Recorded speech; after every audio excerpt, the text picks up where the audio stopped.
Carlos Prates beats everyone not named Belal Muhammed.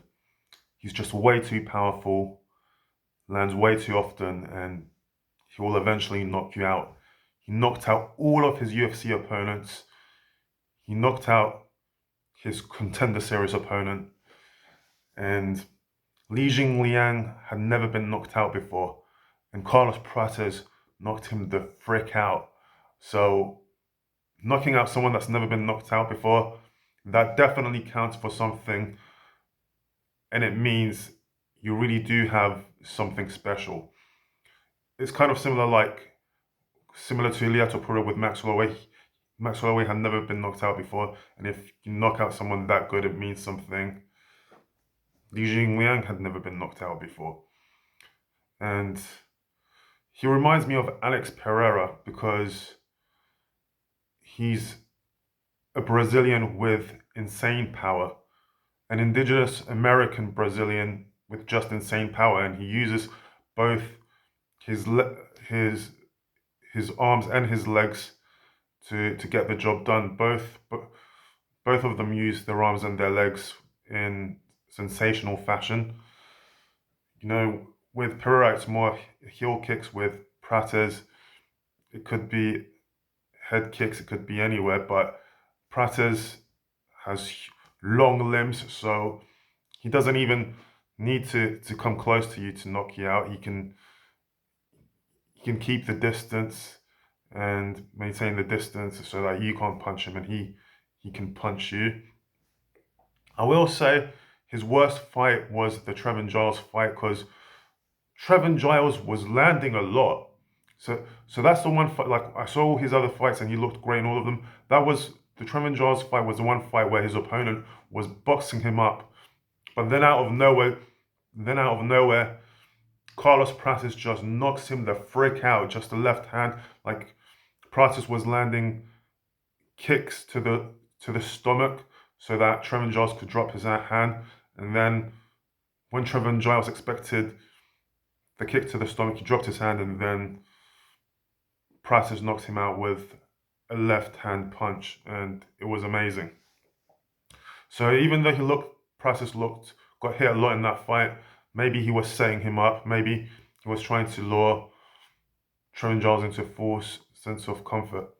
Or maybe if he was just bad just because Giles had his way with him, it still shows that Carlos Prates was able to pull the victory from the fire. Yeah, all Carlos Prates' finishes in the UFC are by finish, by knockout.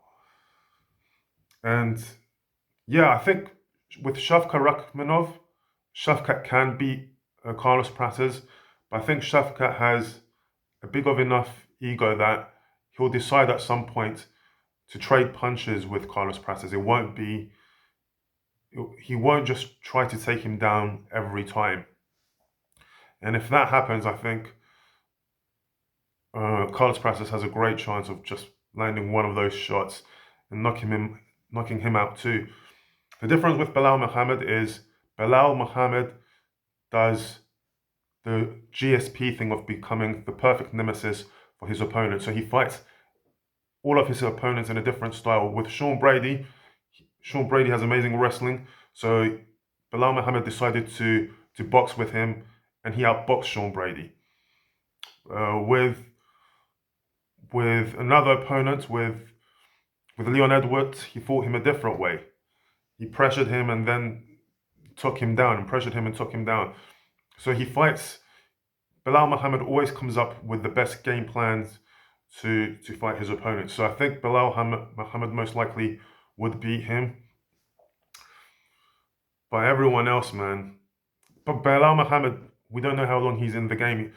Belal, one of the most impressive things about Belal is he became a champion at welterweight at such an old age. I think it's 36, and at the lower weight classes, that's unheard of. Like no one becomes champion at such an old age.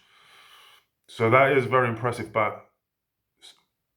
And Belal is the exception to the rule because I don't think most people are able to be champion at that age in middle class and below. But like, how long is that going to last? Because he's going to get even older. So I do think Carlos Prates will be champion eventually. And even Belal Muhammed, like, maybe Carlos Prates can beat him too if he pulls something out of the fire and hits him with a shot that Belal Muhammed can't see. But I would lean Belal Muhammed there. But everyone, definitely all the strikers. Carlos Prates definitely beats all the strikers. Jack Delena, Yelpin, Buckley. I mean, those are great fighters too. So I'm not saying he easily beats them, but I would lean towards Carlos Prates. And